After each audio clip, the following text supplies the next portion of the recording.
कैसे हैं आप? मैं गौरव स्वागत करता हूं आप सभी का आपके इस चैनल टीच एक्स्ट्रा पे। आप में से बहुत सारे मित्र ऐसे हैं जो कहीं ना कहीं कुछ न कुछ सोच रखते हैं कि किस प्रकार से हम मेहनत करें, किस प्रकार से हम काम को करें कि एक सफलता को हम प्राप्त कर सकें। आप में से बहुत सारे मित्र मेरे साथ में ऐसे जुड़े हुए हैं जिनके मन में कहीं ना कहीं असमंजस होता है कि हम काम सही कर रहे हैं कि नहीं कर रहे हैं। होता नहीं है कि कहीं पेड़ पे फल चढ़े नहीं और फल को पहले से ही प्राप्त करने की इच्छा मन में होती है।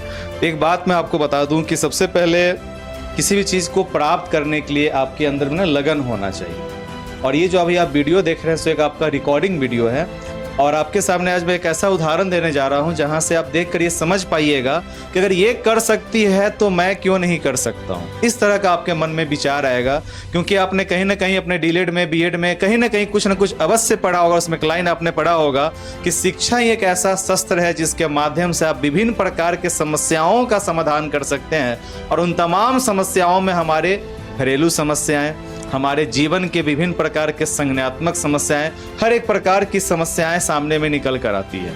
परंतु उन तमाम समस्याओं का समाधान भी क्या होता है? शिक्षा ही होता है। चाहे हमारी आर्थिक स्थिति बहुत बढ़िया हो, चाहे बहुत खराब हो, चाहे हम निम्न वर्गीय हो, चाहे मध्य वर्गीय हो, चाहे उच्च वर्गीय हो, किसी भी प्रकार के वर्ग से हम बिलोंग करें, अगर हमारे मन में एक दृढ़ संकल्प होगा और अपना कार्य एक सकारात्मक दिशा में होगा तो आपको परिणाम अवश्य मिलेगा। उसी का एक उदाहरण आज आपको इस वीडियो में देखने को मिलेगा। हमारे घर के आसपास की ही एक हमारी मित्र जो इस बार बीपीएससी ट्री 1 में एक बहुत लगन और मेहनत के साथ उन्होंने इस सफलता को प्राप्त किया। काफ़ी कम उम्र की है और अपने पढ़ाई के दौरान ही, पढ़ाई से गैपिंग भी नहीं है और पढ़ाई करने के दौरान ही उनके साथ में अब उनका भाग्य हो, उनकी मेहनत हो और उनका हर एक प्रकार का दिशा इस प्रकार से उनका साथ दिया कि आज वह एक पीआरटी टीचर बन चुकी है। और आपके सामने में बहुत सारी बातें वो बताएंगी कि क्या कार्य आपको करना चाहिए, क्या नहीं करना चाहिए। ऐसे तो उनकी उम्र कम है, अनुभव कम है, परंतु जिसके भी पास में सफलता होती है उसके सफलता की कहानियों से हमें बहुत कुछ सीखने को मिलती है। तो आइए जाने उसी मित्र को। तो वेलकम अदिति, आप आए यहाँ पे, आइए। हेलो दोस्तों, मेरा नाम अदिति है और मैं इसी बार पीआरटी टीचर में सिलेक्ट हुई हूँ। मेरे पास ज़्यादा अनुभव तो नहीं है लेकिन मैं आपको ये बता सकती हूँ कि किस तरह मैंने इस एग्ज़ाम को क्वालिफाई किया है। वैसे आज मैं बहुत दिनों बाद सर से मिलने आई हूँ। अच्छा चलिए मैं बताती हूँ, मतलब अपने बारे में कुछ बताना चाहती हूँ। जब मैंने 12th किया था उसके बाद मतलब कि हम लोग अचानक से मेरे मतलब कि डाइट में एडमिशन चल रहा था यहीं पर सीतामढ़ी डाइट में, और उसके बाद मेरा जो है उसमें सेलेक्ट हो गई मैं और उसके बाद मेरा उसमें एडमिशन हो गया। सर से मेरी मुलाकात तो ऑनलाइन ही हुई थी। डुमरा डाइट में ना? हाँ, डुमरा डाइट में। सर से मेरी मुलाकात तो ऑनलाइन हुई थी जब हम लोग एग्ज़ाम देते थे डीएलएड पार्ट 1 का 2 का। तो सर एग्ज़ाम टाइम में ब्रेक मिलता था, उस समय में हम लोग क्या करते थे, सर का short video, last night exam fight वाला वीडियो सर का हम लोग देख लेते थे, जिससे हम लोगों को बहुत कुछ एग्ज़ाम देते वक्त बहुत ज़्यादा बेनिफिट मिल जाता था, ताकि हम लोग अपने मन से कुछ मतलब कि बना सके कोई भी वर्ड के थ्रू। सर हम लोगों को बहुत अच्छे से गाइड करते थे। उसके थ्रू भी हम लोग को बहुत अच्छे परसेंटेज आए पार्ट मतलब 1 में, फर्स्ट ईयर में, सेकेंड ईयर में। उसके बाद हम लोग का मतलब कि एग्ज़ाम आया बीपीएससी वाला, सीटेट वाला एग्ज़ाम आया सबसे पहले। उसमें भी मतलब सर जो है हम लोगों को बहुत मदद किए ऑनलाइन। मैं सर से सीटेट का एग्जाम होने वाला है 21 जनवरी को। हाँ, तो सीटेट में क्या बहुत भारी चीज होता है सीटेट? नहीं, सीटेट ज़्यादा भारी नहीं है।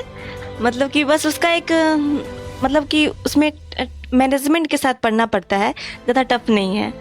सर वैसे हम लोग को बहुत अच्छा गाइड करते हैं सीटेट में। अगर उनके गाइड में रहकर अच्छे से पढ़ा जाए तो कोई भी मतलब कि एग्ज़ाम को अच्छे से क्वालिफाई कर सकता है। आदिति, आपको क्या लगता है कि सीटेट को पास करने के लिए टॉपिक पढ़ना जरूरी है या फिर क्वेश्चंस के शब्द के अर्थ पता होना चाहिए?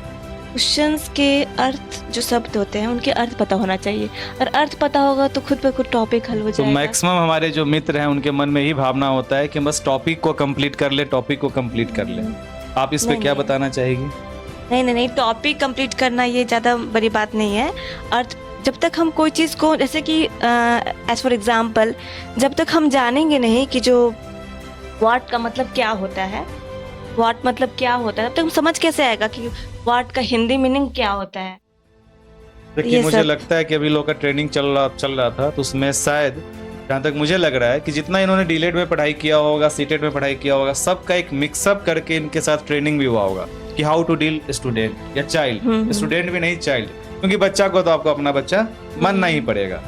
जितने भी चीज आपके साथ में डील होते हैं शब्द, वो सारे शब्द आपको आगे चल के आपके स्कूल में काम आएगा। और ये होता है ना डीएलएड में कि हम लोग प्राइमरी टीचर को 1 to 5 टीचर को किस तरह से उसको खिला करके कैसे पढ़वाते हैं, ये सब उसमें डील करना पड़ता है जब हम मतलब कि प्राइमरी टीचर का तैयारी करते हैं, क्योंकि उसमें पेडागोजी लेवल क्वेश्चन भी एग्जाम में देखने को मिलते हैं।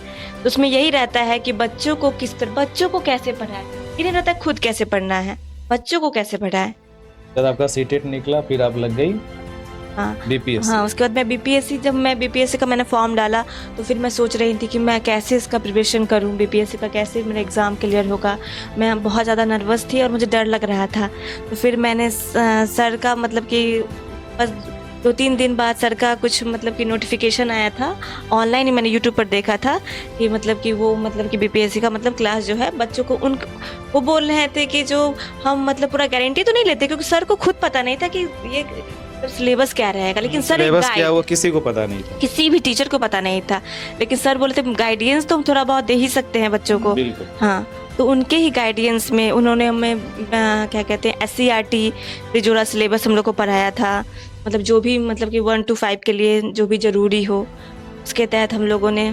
तो उसके बाद क्या की, फिर NCERT अपना पढ़ना शुरू कर दिया। हाँ, उसके बाद में हमने NCERT को पढ़ना शुरू किया और उससे बहुत सारे क्वेश्चन भी आते हैं एग्जाम में। अच्छा, मान लो कि अभी जो भी लोग सुनने वाले हैं सभी लोग सीटेट का एग्जाम देंगे, आगे चलकर बीपीएससी का एग्जाम देंगे, अब हर साल अगस्त में भी एग्जाम होगा, तो आपको क्या लगता है कि ये आने वाला 2-3 साल जो है, क्या उसमें अगर लोग अच्छे से मेहनत करें, खासकर आप एक लड़की हो और आप महिला वर्ग से बिलोंग करती हो, 50% आरक्षण है आपके साथ में, तो आपको ऐसा नहीं लग रहा है कि जिसको भी निकालना हो 2-3 साल मेहनत करके निकाल ले, आगे कंपटीशन लेवल और हाई हो जाएगा?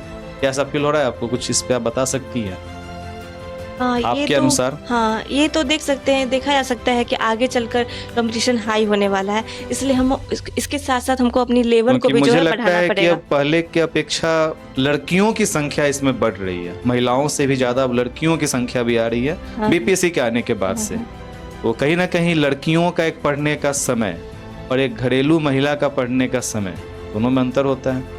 आपके साथ आपकी जिम्मेदारियां कम है, राइट, और पर एक जो घर की महिला है उनके साथ में बच्चों की जिम्मेदारी, ससुराल की जिम्मेदारी और साथ में पढ़ाई, उनके लिए काम टफ है, पर लेवल तो वही होगा, सेम ही होगा, उसमें तो कोई अंतर नहीं होगा। तो आप ऐसा कुछ बताओ कि उनके साथ में आपने कुछ टाइम को मैनेज किया था कभी अपने लिए? हाँ, सीटेट में तो मैंने टाइम को ज़्यादा मैनेज नहीं किया था, जिसकी वजह से मेरे बहुत सारे क्वेश्चन भी छूट गए थे। लेकिन जब मैंने बीपीएससी का जब मैंने मतलब इसका प्रिपरेशन स्टार्ट किया था, उसके बाद मैंने टाइम मैनेजमेंट पे उसके दौरान तैयारी करते हुए मैंने अपने टाइम मैनेजमेंट पे फोकस किया था, के तहत बहुत सारे क्वेश्चन भी सॉल्व हुए मेरे एग्ज़ाम में। बहुत टाइम मैनेजमेंट जो होता है वो एग्ज़ाम टाइम में बहुत हेल्प करता है। अभी मान लो कि 20 दिन बचा हुआ है एग्जाम में सीटेट का, और जो अभी 20 दिन अच्छे से मेहनत कर ले सीटेट का, मुझे लगता है कि 21 जनवरी के बाद फिर उसको आराम से बीपीएससी में लग जाना चाहिए, फॉर्म का इंतजार नहीं करना चाहिए।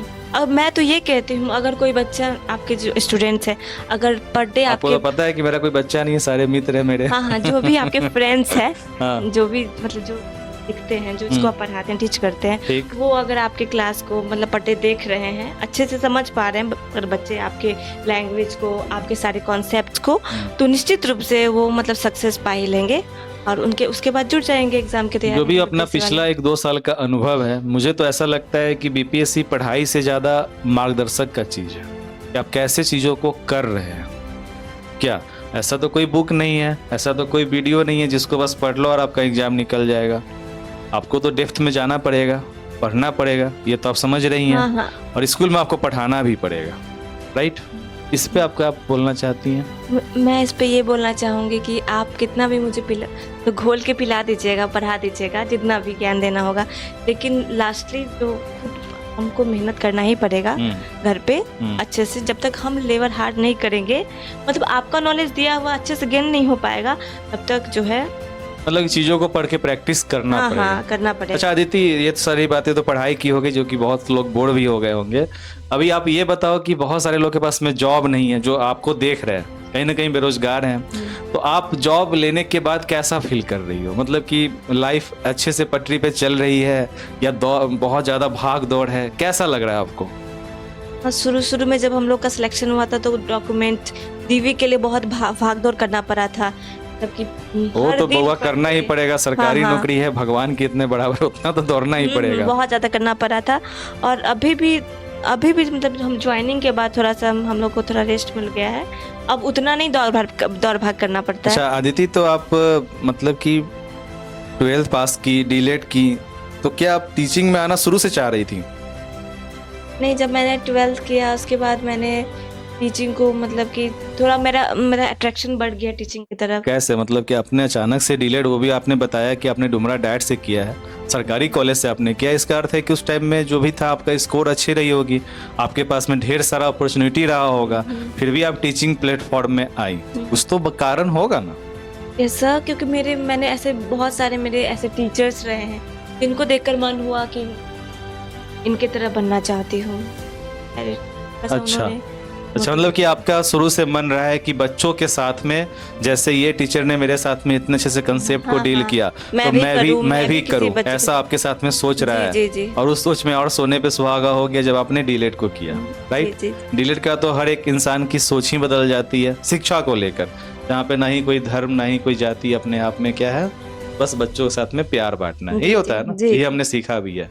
तो आपका लाइफ अब सब कुछ सही से चल रहा है, तो आप क्या ठीक आप आने वाले टाइम में अपने आप को बस पीआरटी टीचर के रूप में देखना चाहती हैं या फिर आगे भी बढ़ना चाहती हैं? आगे बढ़ना चाहती हूँ क्योंकि मेरी जो जॉब है वो मेरे पढ़ने के समय में ही मैं पढ़ाई कर रही थी और मेरी जॉब लग गई है। तो मेरा इससे पढ़ाई भी मेरा मतलब 12th ही कंप्लीट किया है और मुझे आगे तो और मुझे लगता है कि जिस फील्ड में अभी आप हैं, चाहे हम सभी लोग हैं, तो टीचिंग ऐसा फील्ड है जहाँ पे आप इसके साथ में ढेर सारा चीज़ कर सकते हैं पढ़ाई से रिलेटेड। ऐसा नहीं कि टीचिंग के अलावा कोई प्राइवेट काम कर लो, अगर आप चाहो तो आप अच्छे से पढ़ाई करके अभी और आगे निकल सकती हो, आपके पास में एज है, टाइम है, तो मेहनत कीजिएगा तो बस से निकलिएगा। तो लास्टली आप ये बताइए कि जॉब पाकर आप कैसा फील कर? जॉब पाकर ये मतलब कि जॉब पा लेने से मैं तो बहुत खुश हूँ। क्योंकि आपके उम्र के अनुसार मुझे ऐसा नहीं लग रहा है कि आप जॉब के लिए बहुत ज़्यादा परेशान थी तब जाकर आपको जॉब मिला। क्या एम आई राइट या रॉन्ग? आप सही है, हम ज़्यादा भी परेशान नहीं थे जॉब को लेकर, लेकिन जॉब होने के बाद बहुत खुशी है। एक जो अंदर से बर्डन्स होता है ना, एक पेरेंट्स के ऊपर भी, अपने ऊपर हाँ, भी, ये मिट चुका है और मैं अंदर से भी थोड़ा फ्री महसूस करती हूँ। और मेरा जॉब मानना है पाकर। कि हम लोग जिस जगह से बिलोंग करते हैं, बिहार और यूपी खासकर, तो लड़कियों के लिए अभी के इस टाइम में जॉब एक बहुत ही बड़ा, एक ऐसा अवसर के रूप में है जहाँ पे बहुत सारे माता पिता, जो आपने सुना भी होगा, बालिकाओं के लिए विभिन्न प्रकार के धरनाएं चल रही हैं, विभिन्न प्रकार का अपना संगठन है, स्कीम है, उसके भी अंदर में अभिभावक बहुत ज़्यादा क्या होते हैं, अपने आप में सिक्योर, निश्चिंत होते हैं, राइट? जो उनकी एक माइंडली एक टेंशन जो हुआ करती थी खासकर बेटियों को लेकर, क्या ऐसा आपको लगता है? हाँ, मतलब कि बेटियों को लेकर गार्जियन जो होते हैं वो पेरेंट्स इसलिए परेशान रहते हैं ताकि आगे चलकर उनका मतलब दहेज वेज सब में जी, क्योंकि बहुत ऐसा आपने भी हाँ। सुना होगा, आपकी भी अभी उम्र कम है, तो मेरा भी ऐसा नहीं है कि हम बहुत आगे निकल चुके, पर जो हम लोगों ने देखा है कि दहेज एक बहुत बड़ा अभिशाप है हम लोग के इस समाज में। और उस केस में अगर बेटियां अपने घर से बाहर निकलकर मेहनत करके, पढ़ाई करके, और खासकर लड़कियों के लिए टीचिंग प्लेटफॉर्म बहुत बेस्ट शुरू से माना गया है, क्या? क्योंकि आपने भी सुना होगा, आपने भी पढ़ा बहुत होगा। सेफ है, बिल्कुल, पीसफुल बिल्कुल, है, लड़के लोगों के लिए बहुत अच्छा जॉब है। बिल्कुल। इसमें वो दोनों काम मेंटेन कर सकती है, अपने घर का भी काम कर सकती है, स्कूल भी संभाल सकती और है। मुझे तो लगता है कि बच्चों को संभालने का काम महिला बहुत अच्छे से कर सकती है, तभी हाँ। तो हम लोग के जीवन की पहली माँ भी होती है, क्या? तो टीचर आगे चल के आप ये, बस लास्ट क्वेश्चन आपसे यही है कि आप अपने सभी मित्रों को लास्ट अपना एक संदेश क्या देना चाहते हैं? संदेश यही देना चाहती हूँ कि हार्ड वर्किंग जो होती है हम लोगों के अंदर करने की जो क्षमता होती है वही हम लोग को आगे तक लेके जाती है। इसलिए हमेशा जो है हम लोग को मोटिवेटेड रहना चाहिए और हार्ड वर्क करना चाहिए। और लास्टली मैं ये कहना चाहूँगी, कैमरा के सामने जो होता है बहुत डर लगता है बोलने में। हो गया, थैंक यू। चलिए, थैंक यू, थैंक यू। एक मिनट आदिति, एक मिनट, आपके लिए मैंने कुछ मंगाया था। आप लोग भी जल्दी जल्दी सीटेट क्वालिफाई कीजिए और आइए मेरे साथ में मुंह मीठा कीजिए। अच्छा लगा? पसंद है आपको? क्या है ये तो आपको घर पे जाने के बाद ही पता चलेगा क्या है, राइट। चलिए, थैंक यू अदिति जो आप यहाँ पे आई।